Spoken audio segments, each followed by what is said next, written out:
In the past few months, YouTube has turned into a battleground. Creators, big and small, are exposing each other at every opportunity. It's not just a small channels.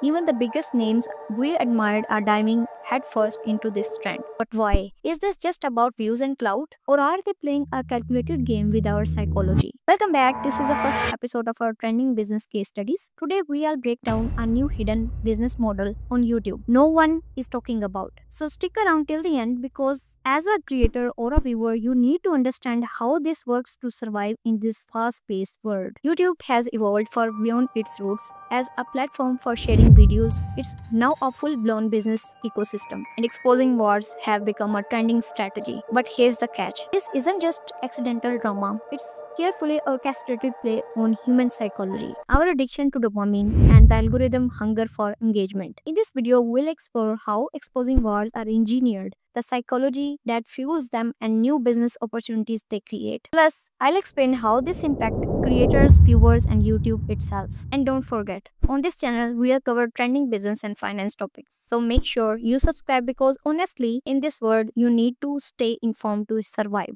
Let's start with human psychology. We are living in a world where everything is fast-paced, overstimulating, and designed to capture our attention. Dopamine, the brain reward chemical, is constantly being triggered by things like short-form videos, clickbait, headlines, and yes, dramatic exposes. When you watch an exposing video, your brain gets a dopamine hit, leaving you wanting more. That's why these videos spread like wildfire. The creators you love the most, they know exactly how to tap this dopamine game, and they are not doing it alone. Here's the twist. YouTube algorithm doesn't care about what's happening in the real world. All it knows is views, watch time, and engagement. It doesn't differentiate between positive or negative attention. The result? Videos that play on controversy rise to top, giving creators a powerful incentive to keep the drama going. Now, here's where things get really interesting. In many cases, these exposing wars aren't as random as they seem. Behind the scenes, some creators are treating this as a calculated business strategy. Think about it. When two creators call each other, they are essentially collaborating. But instead of making a traditional collab video, they create drama. They sign informal agreements, dividing revenue or sharing percentages if the video goes viral. For example, one creator might agree to insult another, knowing full well that the drama will lead to mutual gain in views, subscribers, and revenue.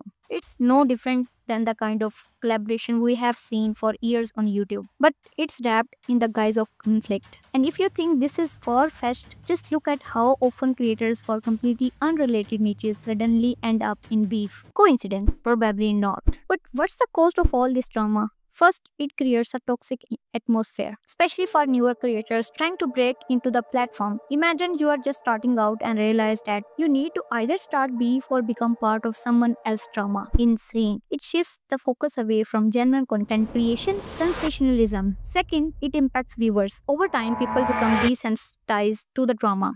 What once felt exciting start to feel repetitive and boring. According to Google, trends like this tend to peak and decline quickly, forcing creators to find new ways to keep their audience hooked. Finally, let's talk about YouTube itself. While exposing wars may boost engagement in the short term, they risk damaging YouTube's reputation as a platform. Advertisers don't want to associate their brands and negativity or controversy. If this trend continues unchecked, it could lead to stricter policies or even reduced ad rates. Now, here is the flip side. For every big creator involved in drama, there is a new generation of Gen Zs waiting to take place there. These up-and-coming YouTubers understand the algorithm better than ever, and they are willing to experiment with fresh, innovative content. So while drama may dominate today, it's not the only way to succeed. Creators who focus on authenticity and value will always have an edge in the long run. So is this new exposing business worth it? It's fascinating to see how calculated some of these moves are, but every trend has its limits. Over time, people get bored and the cycle resets. But what do you think? Is this just a phase, or is it